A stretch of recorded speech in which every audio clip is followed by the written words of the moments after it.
Hello, I'm Martin and this is Megan and this is DIY for Kids. Simple projects that smaller people can get involved in, nothing too adventurous or challenging, but just teaching them the skills of simple DIY. You are a bit of a nature nut, aren't you? Yeah. As in you like animals and plants and fluffy things. Yeah, exactly. Hence all our dogs. So I thought we'd do something nature orientated today. Okay. Have you ever seen a hedgehog? Yeah. Yeah, right. Where have you seen a hedgehog? On a walk. On a walk. What, a hedgehog on a walk? No. While we're on a walk, you've seen a hedgehog. Well, hedgehogs really need places to live, and they are suffering a little bit from lack of places to live. So I thought we would build today a hedgehog house. Ooh. Yeah, so we're not. Hedgehogs don't need a lot. Like, they don't need kitchens, they don't need bathrooms, they don't need double stories and internet. They need a simple place where they're going to feel comfortable and safe and warm. Now, I don't know quite what the specifications for a hedgehog house are, apart from the fact it's got to be a big enough box that a hedgehog can get into, but I think it needs to feel like it's a bit sort of rustic, and it's a bit like it's in the wild, all right? Yeah. We're not going to build something out of bits of wood or whatever, because that's too complicated. So what I thought we would do is we'd try and mimic what you might find in the wild, okay? So here's the book. I reckon what a hedgehog needs is a big square thing, right? Box like that, which would be like, if you like it being like an underground burrow. So if we find a box like that, and then if we create some kind of an entrance to the box, which I think should be kind of like some kind of tubey thing, okay, that the hedgehog can crawl down. So all we'll get to see when the hedgehog. Is that meant to be a hedgehog? Yes, it is meant to be a hedgehog. What? How That's do you, not a hedgehog. What do you draw a hedgehog then? Something more like that. Okay. That doesn't look like a hedgehog. It's not very round though, is it? It's more like a fish with prickles. I'm sorry. Then, Try again. What's that? A whale. We're not going to build a house for a whale. You want to build a house for a whale now? Yeah. All right, whatever. Right, well, we'll do that one next week. Okay, so fine. This is basically it. The hedgehog, whatever it looks like, goes in there, it goes, falls asleep, all right? It's not very complicated. So I thought what we would do is have a tube here and a bit a box here. So if we look on the table, but we have this, which is a plastic box, storage box. You can get these all over the place. They're very cheap. This is an old one, had lying around. As usual, we're trying to use things we've got lying around the house. So that can be the house, and it's naturally waterproof because look, this is designed to be a waterproof box. So I mean, you could do it like that and put the lid on it, but I can do it like that, and then it's just like a natural thing. Okay. My only concern is that it's see-through. And you know how Daddy hates the light coming in through the curtains in the mornings? Yeah. Yes, so we have blackout curtains. Well, I think a hedgehog's pretty much the same.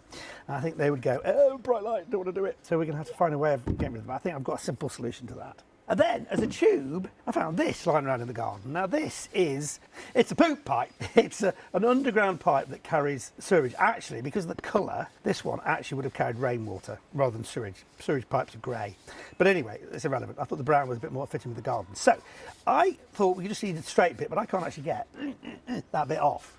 So I'm afraid we have to leave it like that. But what I thought was, that's actually quite good. Because if we put that bit into there, so if we put that bit in there like that, okay, the hedgehog could go in there. But if we then make this bit dark, there's kind of like a bend, so the light isn't going to go straight in through there like that. So Mr. Snoozing Hedgehog is going to be even more whatnotted from the light. So I think that'll work quite well. The fact is, I'm adapting because I can't get it off. So what we need to do is simply, oh, look at that. Ooh, spider. Yeah, still scary. So all we need to do basically is drill a hole in this to put that in there. And that is about the limit of our project. Today's project is super easy peasy, super quick, right? Yeah. So you up for that? Yeah. So let's do that then. So first thing we need to do is mark where this is going to go. Now I reckon if we put it in the middle, the hedgehog then has to go that way. So I reckon we put it in the end like that. Yeah. And then the hedgehog can go in and you can go to this bit here and we put some straw in there or something like that. And that's that. So should we draw around roughly where that's going to go? Yeah. So we use our pen. That's it. Doink. Right, brilliant. So we've got a hole. So now we need to cut this out. Now, I don't know how to cut this out. Cutting out holes is quite a difficult thing. You could squish it with your finger. That's not going to work. It's a bit thick to cut, I think, with a pair of scissors. You could theoretically drill lots of little holes, slice it with a knife. Yeah, I'm just not that keen on that. So I decided that we will use your favourite tool. You love this, don't you? What, really yes? No, not really yes. No. Really not? What is it you don't like? It vibrates too much and it hurts my hands. It goes like... Okay, right, well, sorry about that, but I reckon this is the best thing to use. Whenever we're doing whatever projects, even if there's a limited amount of danger, still want to be wearing safety equipment. So we're wearing at the very least glasses, and in this case, we're wearing gloves. Like I say, it just takes a bit of fiddling around this.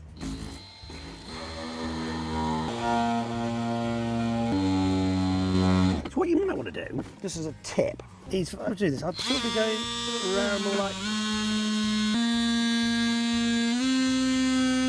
or trying to move it a little bit like that in a kind of circular kind of way, rather than just cutting in a straight line.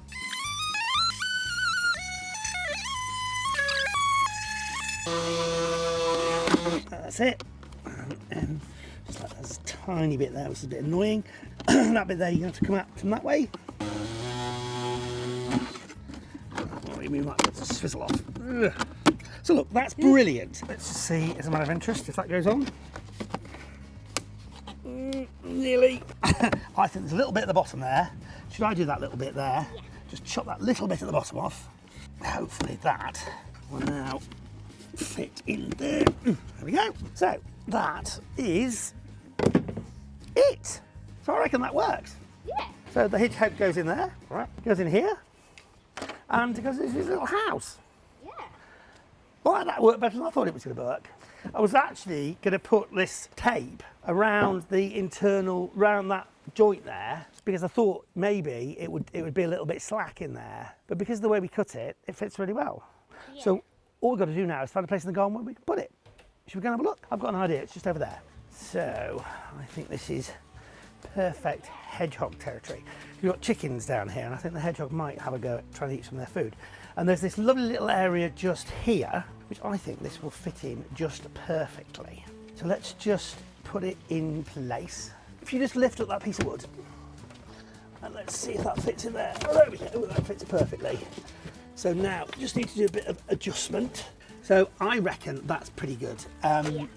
So I reckon that's pretty good. So what we need to do though is I think we need to put a little bit of straw in it. So if you want to lift it up again, slide it forward slightly, and then you'll be able to get it out. Okay. Yeah. And you obviously put leaves in there if you'd rather, but I think straw works well for me. And then pop it back in place. So what I thought we'd do is we'll bury it in compost to make it dark. So this is a bag of just normal compost. I need to ladle it out and make a big mound. Okay, let's do that. Now you could use bark chippings or that kind of stuff. I just don't have any. So the hole is filling up, as you quite rightly point out. It looks like a mound of earth. If I was a hedgehog, I know that is a slight design flaw. Let's move that around a bit. So I reckon that looks like just a mound of earth. Yeah. And the hedgehog will just go in through his hole and into that little area there. How cool is that? So there you go. I reckon if you could even cover that just in leaves, or we could try and plant some grass seeds on it, so it would go into like a grassy thing. But if you were a hedgehog, do you think you'd enjoy that? Yeah. It's quite easy to find, and it's pretty cool, I would say. Anyway, what we've done there is created a lovely little environmentally friendly, hedgehog friendly project. It didn't take long. Literally, you saw how easy that was, and yeah, that is going to provide a lovely home for a hedgehog, hopefully in the winter. Hope you like this video. Make sure you do like the video, make sure you subscribe to the channel, and we will be back with more DIY ideas for kids next time. Thank you.